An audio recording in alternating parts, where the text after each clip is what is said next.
To prepare for the heat of Kona, I have done some heat sessions before I got here, and I'm also here quite early. I have almost 2 weeks here before the race to just get some sessions done in the heat, try to run on the energy lab the other day, and just, try to get comfortable with it, really. I flew to Texas because the temperature is higher, as is the humidity, and I spent 10 days there before flying to the island. I've been using a core temperature sensor to try to get a sense of heat adaptation. A race like Kona, I do drink more than I would in a cooler race, but around 1.5 liters to 2 liters an hour on the bike. And then it's a lot harder to get that in on the run, but I'll drink probably around 1 liter or more on the run, just depending on how much I can get off the aid stations. I wouldn't be surprised if I'm doubling my fluid intake during the race.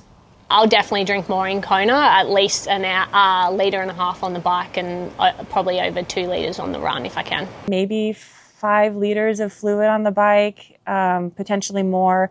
But what's important for me is making sure that when I take water from aid stations, I'm popping in an electrolyte tab to make sure that my concentration of sodium to water is ideal for my body. I have cooling arm pads, I have a cooling headband, I have a cooling neck piece, and I will also be grabbing all sorts of cold bottles and cups and ice and anything I can get my hands on to keep myself cool on race day. I'll just be hitting all the aid stations and getting as much cold water poured over myself on the bike and run, and as well as using ice on the run to hold in my hands, put down my suit.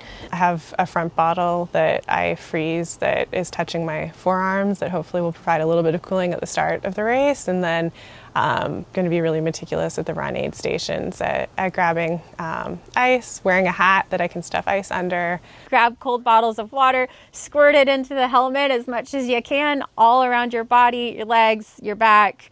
And then on the run, ice is key, putting it in the bra, holding onto it with my hands and eating it and getting it internal as well. So just try to be patient throughout the day so that I don't spike my body temperature early on, but I just kind of be like a slow burn until I reach the finish line. It will be hard for everyone with the heat, I think, so also just remind yourself of that nobody particularly think is comfortable with the heat.